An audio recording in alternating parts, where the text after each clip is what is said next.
kɛ ale yɛrɛ kɛra jamana in a président fɔlɔ ye. Donc ni ala sɔnna ma an bɛna ɲɛfɔli kɛ nin kan. An y'o de fɔ ɲɛna an bɛ kɛnɛ min kan o ye espace citoyenneté fasoden ɲumanya kɛnɛ don. A fɔra an ɲɛna kabi lawale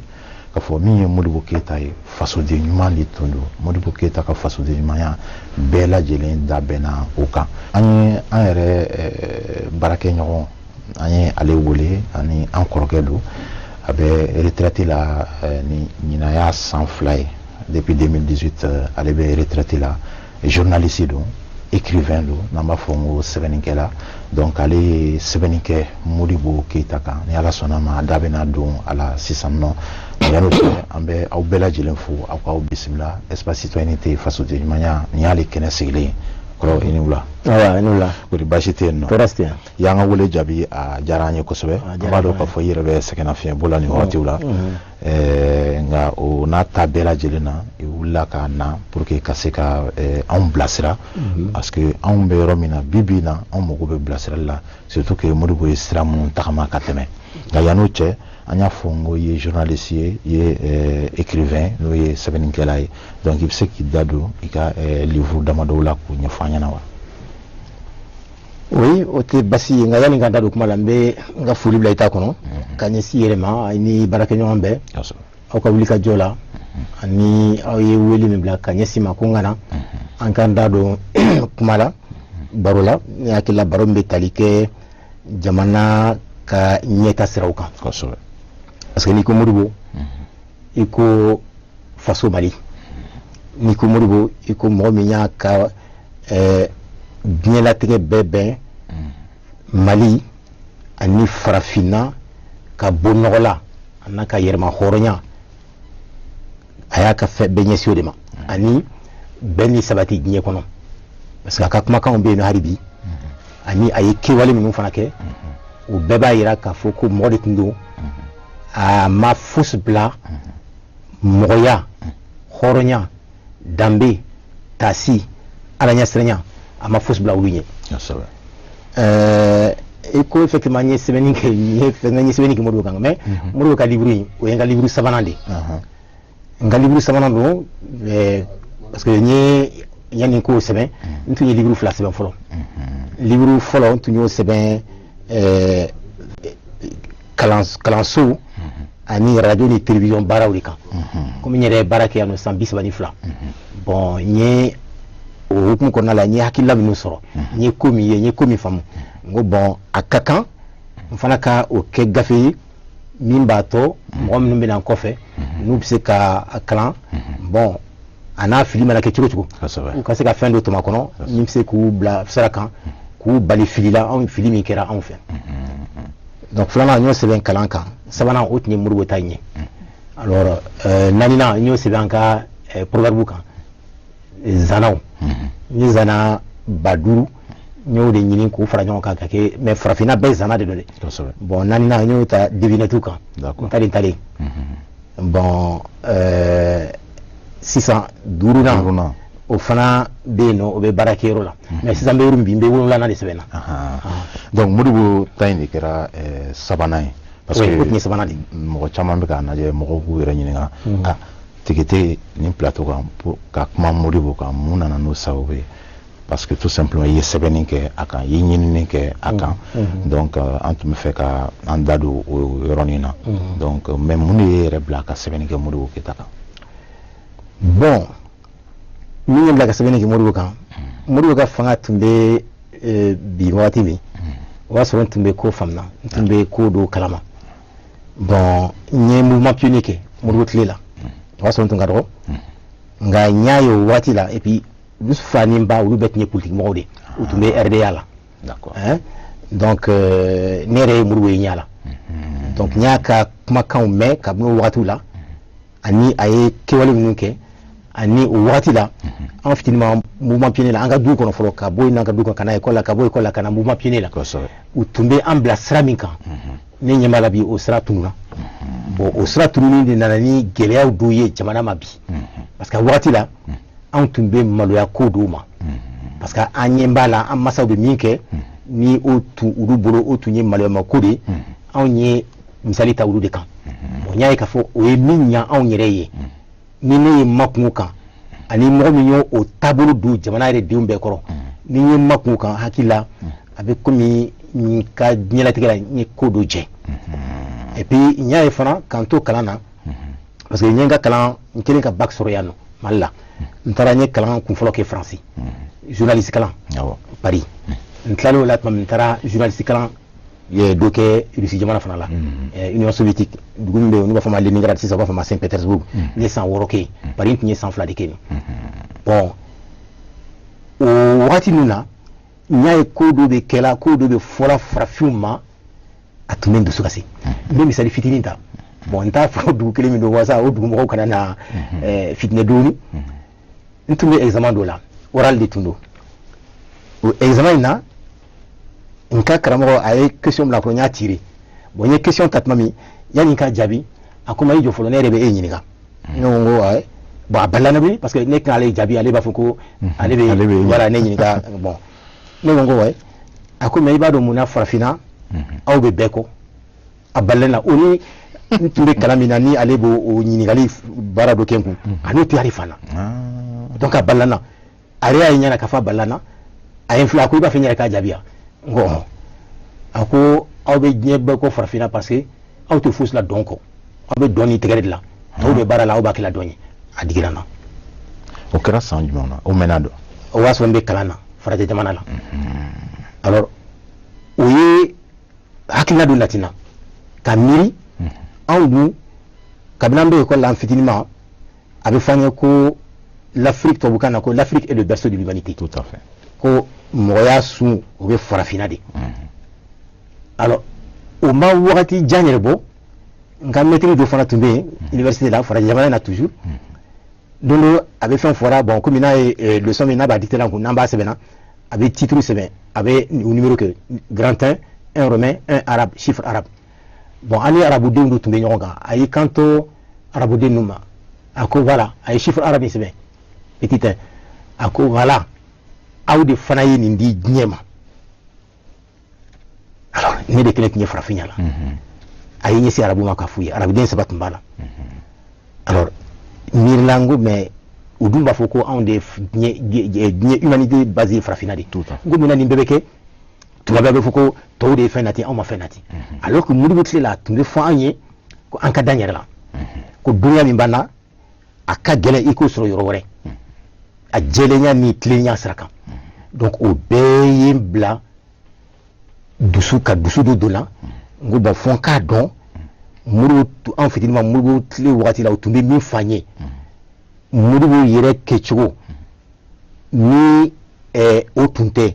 est-ce que anw tun bɛ sɔrɔ cogo la o waati la min t'o ye ale binnen kɔfɛ anw y'a ye k'ale to fanga la a ye fɛn min ɲa t'an ye ka da n yɛrɛ la k'a dɔn k'a fɔ an bɔra mɔgɔbaw de la mais ale binnen kɔfɛ o bɛɛ tununa dɔɔni dɔɔni n ko mais il faut que n ka dɔn Modibo tun ye mɔgɔ min ye a raison sabanan n y'a ye fana hali n seginnen ka na farafinna hali an yɛrɛ fɛ bi la Mali la n'u bɛ fɛ ka farafinw dɔw tɔgɔ fɔ farafin ɲɛmɔgɔw dɔw tɔgɔ fɔ minnu ka wuli ka jɔ y'a tɔ u ka jamanaw ni farafinna tun bɛna sankɔrɔta n'an tor'u ka sira kan n'u b'a fɔ Kwame Nkrumah u b'a fɔ Thomas Sankara u b'a fɔ Patrice Lumumba alors que ninnu bɛɛ ɲɔgɔnba dɔ b'an bolo yan nɔ mais parce que fɛn bɛɛ kɛra a ka fanga tiɲɛni fɛn bɛɛ kɛra k'a ka ko dogo a kana dɔn mɔgɔ min tun don y'a mɛn donc o bɛɛ y'a to n ko il faut que n ka fɛn dɔ n ka laɲini kɛ o y'a sɔrɔ n tun bɛ laɲini na dɛ ka to fɛ parce que n ye livre in sɛbɛn n ye san 30 de kɛ laɲini na pour que ka livre in sɛbɛn donc o bɛɛ de y'a to n ye a ko teliya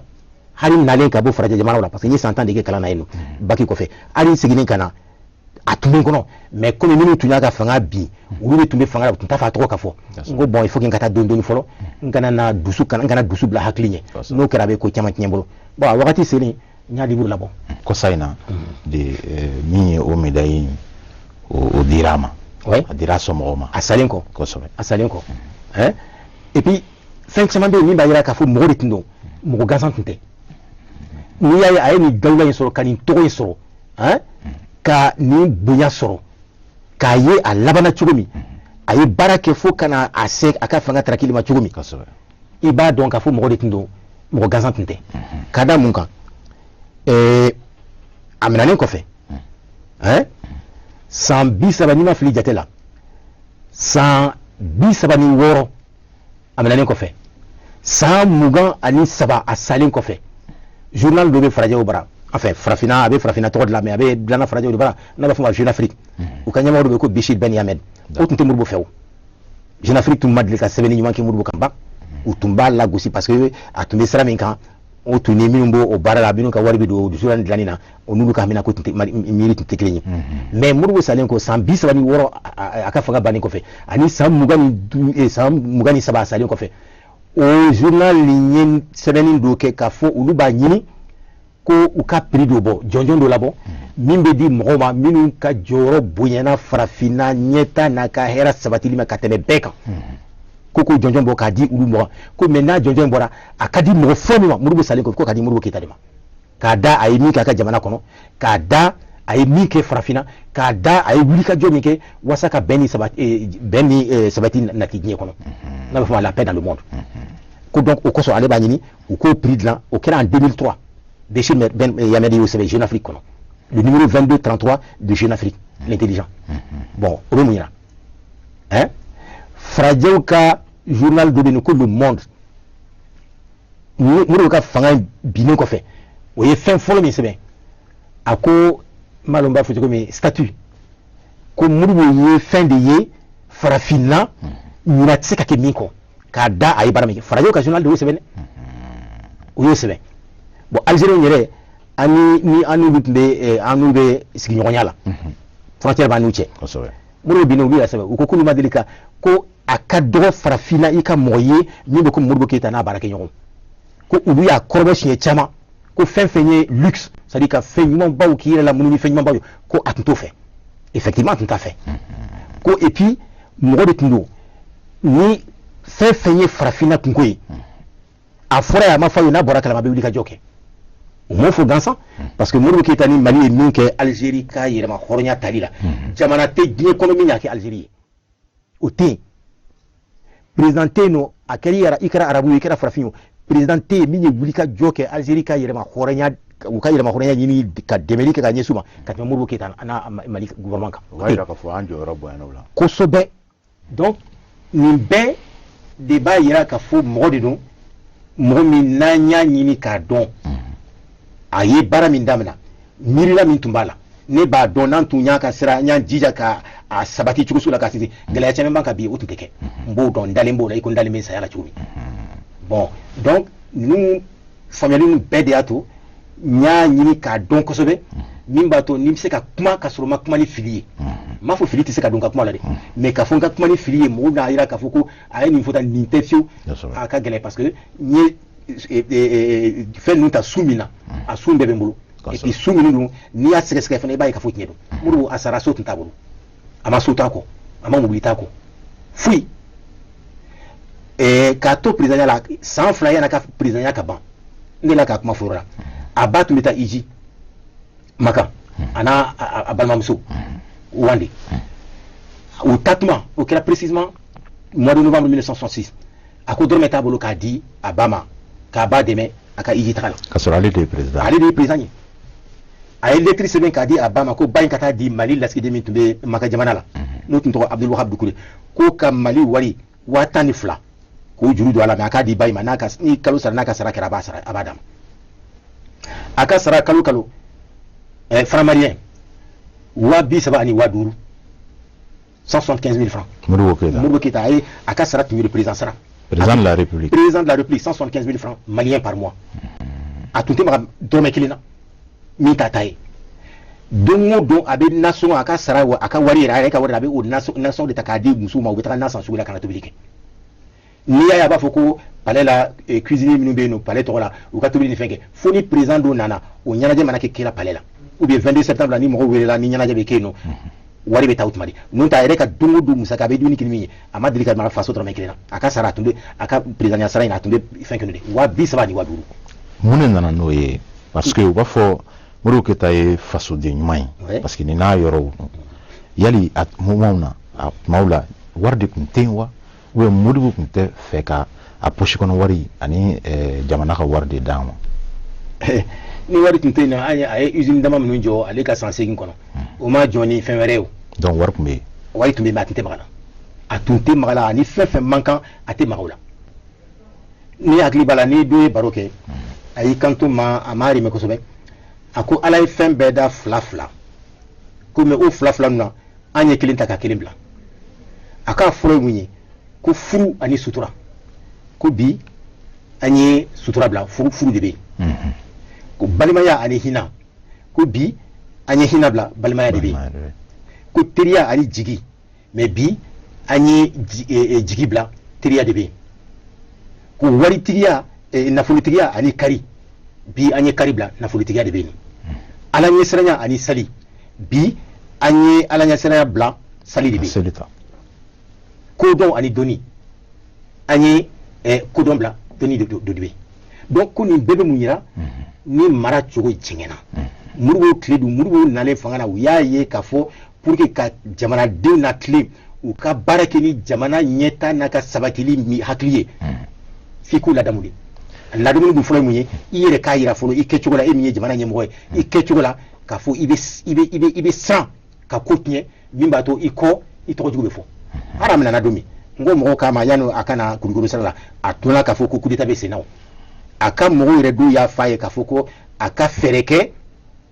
komi u bɛ kulukoro sira dɔ bɛ min bɛ taa Moritani k'u ka fara ka taa n'a ye a ka garde corps dɔ fɔ n ye o balolen bɛ hali bi min tun b'a nɔfɛ a don bato kɔnɔ ko a ko ale ya hali ni tasuma de bɛ Bamakɔ ale bɛ don n'ale ni bɛ to a la bɛ to a la ko n'ale siranna ka taa yɔrɔ wɛrɛ mun bɛ f'ale ale kɔfɛ taalen ɲɛ n'ale sara o ye de olu de tun b'a fɔ mais u b'a waleya ka fɔ sa ka fisa malo ye donc o b'a yira k'a fɔ Modibo tun bɛ sira min kan a sira kun ka ɲi yali a ɲɛn'a bolo wa fasodenɲumanya ta fan fɛ mais n hakili la o ma se ka hali fɔ yɛrɛ o n'i y'a ye bi a tɔgɔ commencera ka sankɔrɔta san 52 a ka fanga tiɲɛni kɔfɛ waati minnu nana fanga la a kɔfɛ n k'u ye fɛn bɛɛ k'a tɔgɔ yɛrɛ kana fɔ ni tun ye Modibo tɔgɔ fɔ waati dɔ la u tun bɛ na k'i don kaso la ne m'a fɔ n ko nalen yɛrɛ tun b'a fɛ ka livre sɛbɛn mais o b'a sɔrɔ ninnu bɛ fanga la bon n ko n kana dusu bila hakili ɲɛ n bɛ n jɔ fɔlɔ fo n'a ko a waati sera n b'a sɛbɛn n'o tɛ a tun bɛ n kɔnɔ san 30 n y'o de kɛ ɲini na pour que ka livre sɛbɛn donc o bɛɛ bɛ mun yira o b'a yira k'a fɔ mɔgɔ min de don ale ye labɛnni kɛ cogo min ka ko la tilen ni o waati la bɛɛ b'a tɔgɔ fɔ ni tun taara waati o waati o Modibo tile la ka bɔ ka taa Mali kɔfɛ n'i k'i ye maliyɛn de ye i ni bonya u b'i bonya pourtant bonya k'a fɔ wari caman b'an bolo k'a fɔ an ka jamana sebaa ye ka tɛmɛ bɛɛ kan mais an ka hɔrɔnya an'an ka danbe an bɔra mɔgɔ minnu na n'an ma olu falen foyi la an y'an sinsin olu ka mɔgɔya sira de kan o de y'a kɛ o tun bɛ kɛ la kosɛbɛ a yirala k'a fɔ Modibo Keyita n'a tun ye hakilina dɔ ta i b'a fɔ bɛɛ ka cotisation ni fɛn ninnu k'a yɛrɛ tun bɛ kɛ fɔlɔ ye il paraît que moment kɛra yɛrɛ a delila k'a ka salaire tigɛ ka contribuer olu n'a ɲɔgɔnna dɔw la oui o ma daminɛ ka président yɛrɛ dɔrɔn ale ye jamana de bila fɛn bɛɛ ɲɛ jamanadenw ka laɲini n'u ka sabati n'u ka hɛrɛ a y'o bila a yɛrɛ ni yɛrɛ ɲɛ a yɛrɛ dɔrɔn tɛ a yɛrɛ ni a y'o jamana ka hɛrɛ bila ni ɲɛ ka da mun kan n'i y'a ma filɛ ka to politique ko baaraw la a commencera ka don jamanadenw kan ka mun fɛ pour que u ka hakili sɔrɔ u ka da u yɛrɛ la an ka se k'an bolo ɲɔgɔn ma ka yɛrɛma hɔrɔnya sɔrɔ mais pour que k'o baara kɛ o y'a sɔrɔ école karamɔgɔ de tun don a ye san 4 kɛ ka taa 1947 san 1947 ka taa bila san 1950 la san 4 a jɛra ka sara kɔ ka jɛ fɛn bɛɛ kɔ ka baara bila ka taa don jamanadenw kan k'u kuma ɲɔgɔn na k'u hakilinaw dɔn ka hakilina falen k'u kɛ min b'a to a bɛ se ka miiri natu la n'an bɛ wuli k'an bolo di ɲɔgɔn ma k'an ka yɛrɛma hɔrɔnya sɔrɔ a y'o kɛ o y'a sɔrɔ a ma na fanga la fɔlɔ ayi o y'a sɔrɔ a ma na fanga de 1947 à 1950 bon hali o banni o san 4 dafalen sara tun tɛ d'a ma dɛ a bɛɛ tigɛra la a tun bɛ balo n'a muso ka sara de Mariam mais a y'o bɛɛ kɛ parce que a b'a fɛ jamana ka bɔ nɔgɔ la bon hali o san 4 dafalen a k'a bɛ san 5nan ta u k'a ma ko n'a ma segin ka na baara la u b'a gɛn ka bɔ baara la parce que u siranna u tun b'a ɲɛna n'a ye sara bila a tɛna se ka baara kɛ a tɛna se ka taa jamanadenw kan mais a tun bɛ tɔgɔma sen na yɔrɔ dɔ a bɛ yirifaliw ka yɔrɔ a bɛ saritiw ta yɔrɔ a bɛ nɛgɛso ta yɔrɔ ka taa don jamanadenw ka togodaw la ka kun fɛ mais u y'a ye k'a fɔ mɔgɔw commencera ka kunu a tɔgɔ bɛ fɔla yɔrɔ bɛɛ a nana tun k'a bɛ san 5nan ta farajɛw k'a ma ko n'a ma segin baara la n'a ka bɛ san 5 nan ta tuguni u b'a gɛn ka bɔ baara la o de la ka segin ka na baara la mais segin kana pour que k'a jɛgɛ Bamakɔ la u b'a miiri n'u y'a bɔ Bamakɔ a tɛna se ka baara ɲuman kɛ bon u y'a muté ka taa Kabara Tombouctou kɛrɛfɛ bon k'a to yen de u sen de fɛ ani Maman Alassane Aïdara ye ɲɔgɔn dɔn u ye baara kɛ fo ka parti sankɔrɔta u tilala k'a lasegin ka na Bamakɔ tuguni kosɛbɛ donc a yirala k'a fɔ faso jɔ yɛrɛ a siratigɛw la Modibo kun kɛlen don ka hakilina dɔw ta i b'a fɔ ka don dɔw ta bɛɛ ka bɔ ka fosew labɔ ka karew lasaniya sigida lasaniya ka bɛɛ lajɛlen ɲɛsi faso jɔ baara ma donc o moment na ani sisan yali o bɛ se ka kɛ wa bon o foli ka gɛlɛn parce que mɔgɔw hakili tiɲɛna ka se hakɛ min na bɛɛ b'a fɔ bi ni n tɛ dɔrɔmɛ sɔrɔ min na n tɛ fosi kɛ hali n'a sɔrɔ a nafa bɛ s'i ma u t'o dɔn u b'a fɔ ko bon ne kelen ta tɛ donc jama ta de don ni ne tɛ wari sɔrɔ n t'a kɛ bon o nana ni coup d'état min kɛra Modibo la a daminɛ o tuma de ka hakili tiɲɛ na ten ka wari bila fɛn bɛɛ ɲɛ wari ni nambu hali ni bɛ nkalon tigɛ ka fagali kɛ ka yuruguyurugu ka siyɛnni kɛ pour que ka wari sɔrɔ u b'o préférer u ka taa baara kɛ min bɛ se ka fɛn hali bi n'i y'a mafilɛ dɔw bɛ yen nɔ ni u tɛ baara la mais n'i ye baara dɔ d'u ma ani sara man ca ne t'a kɛ k'a sɔrɔ u dun tun tɛ baara la mais o bɛɛ nana k'a da coup d'état min kɛra coup d'état in kɛlen u ye hakilina min nati mɔgɔw la dɔɔni dɔɔni wari mobili so ɲumanw ani hakɛto ɲɛnajɛ kojugu bon u y'o de don mɔgɔw senkɔrɔ investissement humain banna o banna n'o tɛ investissement humain i ɲɛ bɛ yɔrɔ min sisan n'u b'a fɔ a ma ko ni primature kɔrɔlen de tun don sisan u y'a kɛ au conseil des collectivités siégé Modibo tile da dilanna ni investissement humain ye mɔgɔw de bɔra yɔrɔ la mɔgɔw de bɔra Bamakɔ kiw na u tun b'a kɛ lɔgɔkun nin kin bɛ na nin lɔgɔkun nin kun bɛ na o jɔra o sen de fɛ fɛn caman dilanna o sen de fɛ investissement humain na an kɛlen ka kalan ko daminɛ classe so 300 o jɔra en 1964 300 salles de classe 1964 investissement humain dɔrɔmɛ a ma bɔ kɔfɛ ka na an dɛmɛ na dugudenw yɛrɛ de y'a kɛ ka jɔli kɛ mais bi n'i ko duguden kelen ma ka fɔ u ka wuli ka classe u b'a fɔ ko fɔ ONG française kana ou bien ONG de tel ou tel pays olu kana k'an dɛmɛ an ka se ka fɛn jɔ bolojan tuma bɛɛ an ye sɔn tant qu'il b'o sira kan Modibo y'o de fɔ tant que e de b'i bolojan tuma bɛɛ k'a fɔ a ye sɔn i tɛ hɛrɛ sɔrɔ i ka yɛrɛmahɔrɔnya bɛ taa k'i dan fo ka diɲɛ wuli fana i bɛ min ɲini i t'o sɔrɔ mais n'i m'i jigi da i yɛrɛ kan e y'i jigi da kɔfɛ mɔgɔw dɔ de k'a fɔ tuma bɛɛ i mana kɛ fɛn fɛn kɛra fo a ka bɔ kɔfɛ ka na mais tant qu'il b'o kɛ i ka fosi i ka laɲini tɛ sabati et puis diɲɛ bɛ taa k'i dan i yɛrɛ bɛ laban ka tigɛ i yɛrɛ la ka ɲɛgo i yɛrɛ la kosɛbɛ an y'o de fɔ min ye Mali ka yɛrɛmahɔrɔnya o hukumu kɔnɔna na an bɛ o de kɔnɔ nin jɛmukan in ale sigira o hukumu kɔnɔ an bɛ kuma indépendance kan fo ka taa kuma Modibo Keyita kan n'ale ye Mali président fɔlɔ ye ayiwa Tigete e yɛrɛ ka sɛbɛnniw kɔnɔna na i ye recherche minnu kɛ Modibo kan Modibo ka mun de ye i marqué kosɛbɛ ani e bɛ fɛ ka message ou bien conseil di jeunesse ma actuellement bon Modibo ka fɛn min ye marqué a ka kɛlɛ tiɲɛ nɔfɛ tiɲɛ la vérité a ko fɛn caman bɛ fɔ a ka kuma dɔ la ko mɔgɔw b'a fɔ politique ni tiɲɛ tɛ se ka taa ɲɔgɔn ta nkalon don politique jumɛn ni tiɲɛ tɛ ɲɔgɔn ta politique min lawulilen bɛ minnu b'a kɛ la olu yɛrɛ dɔrɔn ka hɛrɛ d'abord olu ka hɛrɛ mais jamanadenw ka hɛrɛ o kana kɔfɛ bon tant qu'il b'o sira sugu kan o de y'a kɛ mɔgɔw b'a fɔ ko politique ye janfafɛnw de ye nkalon tiɲɛ tɛ politique ye fɛn min ye n'i ye ɲɛmɔgɔya sɔrɔ sigida la jamana kɔnɔ ka baara kɛ ni jamanadenw ka hɛrɛ n'u ka taaɲɛ sabatili ye mais n'i m'o kɛ tiɲɛ kan i tɛ se ka kɛ o bon or n'i b'o kɛ la o kɔrɔ ye k'a fɔ i bɛ tiɲɛ sira de kan bon n'i dun ko tiɲɛ sira kan u b'i ye a baara la e mana fɛn fɛn fɔ o b'a to yen ale tun bɛ fanga la wagati min fo kana kɛ jugu nana don an senkɔrɔ ka ko tiɲɛ senkɔrɔ jugu ni kɛnɛma jugu y'u bolo di tuma min ka ko tiɲɛ ka tiɲɛ an bolo cogo sugu dɔ la fo ka k'o wagati la sanni feere tun b'a ni jamana fɛn fɛn cɛ an de tun bɛ fɛn feere u ma ka tɛmɛ olu tun bɛ fɛn min feere anw ma kan n'a fɔ balance commerciale tous les pays africains ni Mali min tun bɛ commerce la anw de tun ka bɔ ta ka ca anw de tun ka balance commerciale excédentaire bɛ vis-à-vis d'eux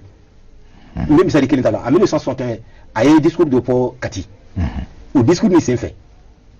e b'a dɔn an ka armée an ye minɛn sɔrɔ cogo min Irisiw bolo wari mugu tun tɛ o waati la franc CFA tun t'an bolo an ka wari fana tun tɛ ka falen o mais an ka sɛnɛkɛfɛnw an'an ka baganw o de y'a to an sera ka fɛn sɔrɔ Modibo tile la fɛn min bi ambinya bola famba d'abord mais comment est-ce que Mourou sera kaniké ni wati ngurni kono alors que kela tumbanga framalien français fare tintabulu parce que atumbe fo madeko échange compensé par exemple nam mago be mina li subulu hein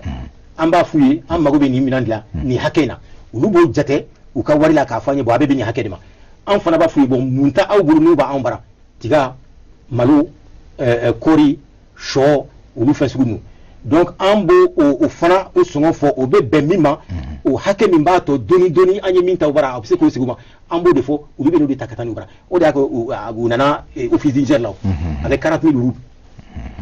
kana office d'ingénieur fait bara pour que kam maloke o maloyi an ka dunta to bala o ba tota bon anye fait for min yere sawma ni o sana ni femi o kra tik anye tiga de feruma pour que kamina do sa bon o wati la re il y a que tombo refo mo do tumbe bla ka bo fa la sami 1968 avion tan segui dit Mali Boulou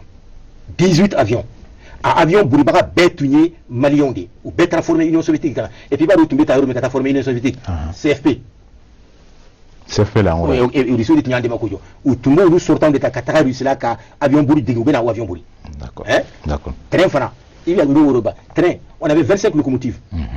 pour l'état de 25 locomotives et 300 wagons mais avec tout ma vie train bien ni beraji le famiara tegete woleli isera kenen gon kona ajaranye kosobe yanga wole jabi ajaranye ambifu kosobe yana nga kodo nyona dakunya damado la dron mumbi bolo cassé jeunesse conseil pour la jeunesse la jeunesse c'est que en kanye ni kanye don anya ba fotma be jidon sodon yere don yonte mo ni fili jujoma il va encore bi kono fili tete mo kan fin be bambolo pour kan kase ka bono la mais min kan bolo don haklinyuma o de banje no te foite bi na te mali bolo napseka foite bi ni amseka fo o dese bana ni bato ambambolo jan ko fe ko kanson mais min dese bana nambambolo jan ko fe ko kanson o ya haklinyuma de no ta la fin be dama ala ka haklinyuma dama amina rabbi inshallah merci beaucoup ambe il faut ka iwale nyumando ni ala sonama dona na tawla ambe iwole pour que anga seka kuma alibi modo ke taka anga seka kuma indépendance ga anga seka kuma kokoro temenunga mi investissement humain pour que on seka ke misalier enfin alna make exactement mun temena kunu anga seka la dege pour que jamana imbe bo nokola chugamina parce que anyo de forme ko chite bo yoro la kada anga jamana njo en place là ambe awfu ka wala nyumando tikiti ambi refo ambe flel ke bawo bela jelenfo ni ala sonama mba fongo ka ambe wati were ni kenen kelenka au bonne fête d'indépendance.